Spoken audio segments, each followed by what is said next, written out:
Your voice, it shakes when you talk to patients.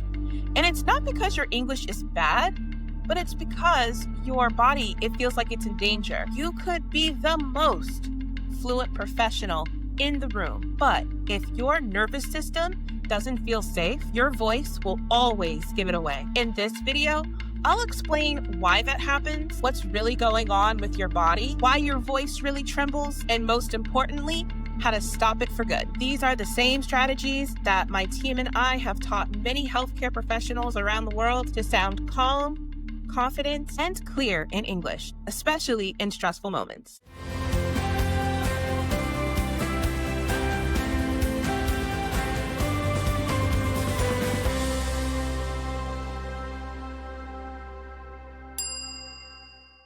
Hello, everyone. Welcome to Frustrated to Fluent. I'm Devin Bruce. I'm the founder and CEO of the English Communication Academy, and we help non-native English speakers in healthcare communicate effectively with their patients, colleagues, and staff. And before we dive in, I have a free guide called 10 Phrases Every Healthcare Professional Should Know. It's packed with practical tools to help you sound more natural and in control. It tells you how to say it, when not to say it, your tone, pacing, all of it. It gives you real world examples as well. You can grab it using the link in the description box below. Now, your voice, it shakes when you talk to patients. And it's not because you're bad at English.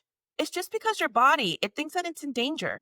In this video, I'm going to explain why it happened, what's really going on with yourself, and most importantly, how to stop it once and for all. All right, let's get into it. A good place to start is to talk about what's really happening when your voice is shaking. Most people assume it's about language or maybe even a lack of preparation, but it's not. What's really going on is your body's built-in alarm system, your fight or flight or freeze response, as some people call it, that's being triggered the moment you feel pressure, whether that's speaking in front of a patient, presenting at a meeting, or being questioned by a supervisor. Your brain, it sends one signal: danger. Your heartbeat, it speeds up. Your breathing becomes shallow. Your throat tightens. And that tension, it pulls on your vocal cords.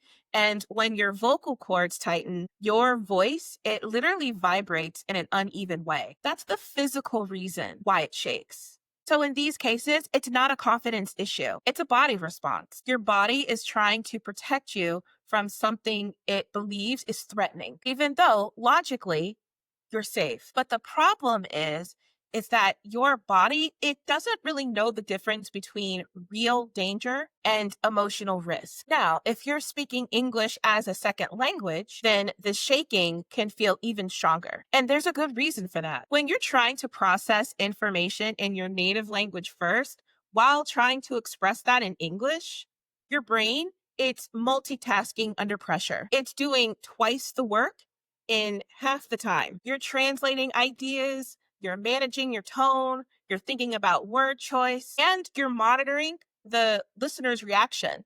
And you're doing this all at once. That mental overload, that signals stress. And that stress, it triggers adrenaline. And adrenaline, that triggers that same shaky voice response we just talked about. So in these cases, it's not because you're less fluent. It's just that your brain, it's working in overdrive. It's mentally overloaded, mentally overstimulated, and your body is just following its lead. The good news here is that once you understand that link, you can start training your body and your brain to relax together. So your voice, it can finally match the calm professional you know you really are. Now, we've talked about why your voice shakes. Let's talk about how to fix it. The first thing that you can do is called the grounding breath. And it's not just, oh, take a deep breath.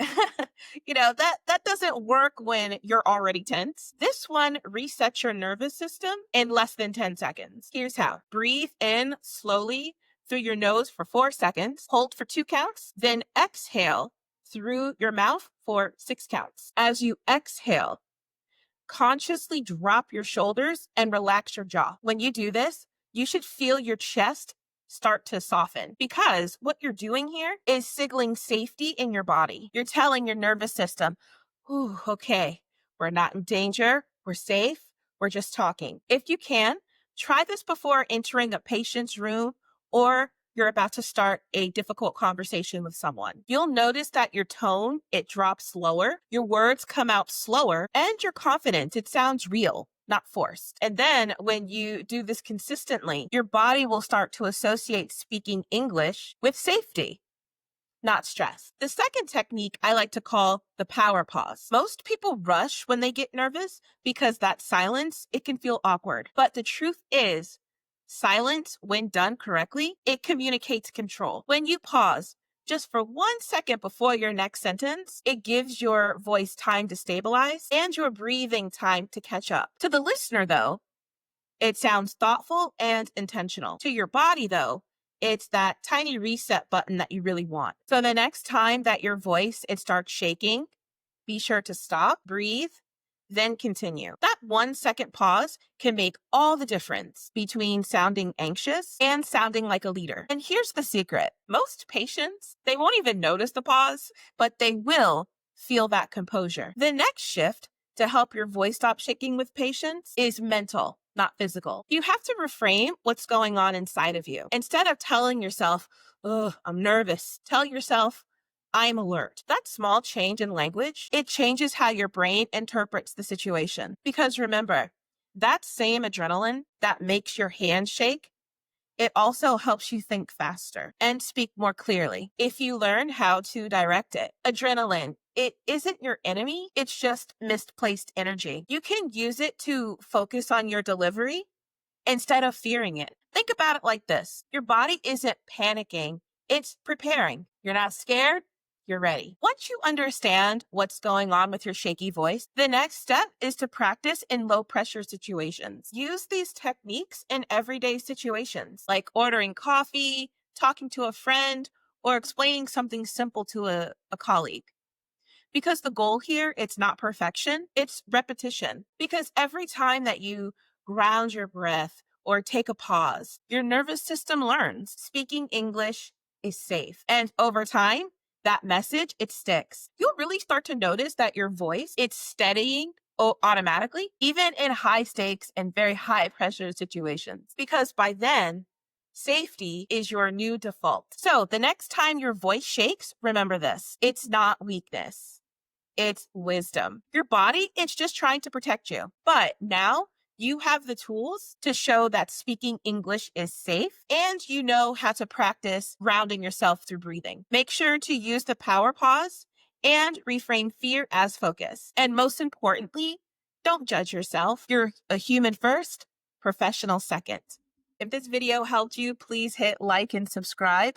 And also share this with other non-native English speakers in healthcare. I'm on a mission to close the communication gap.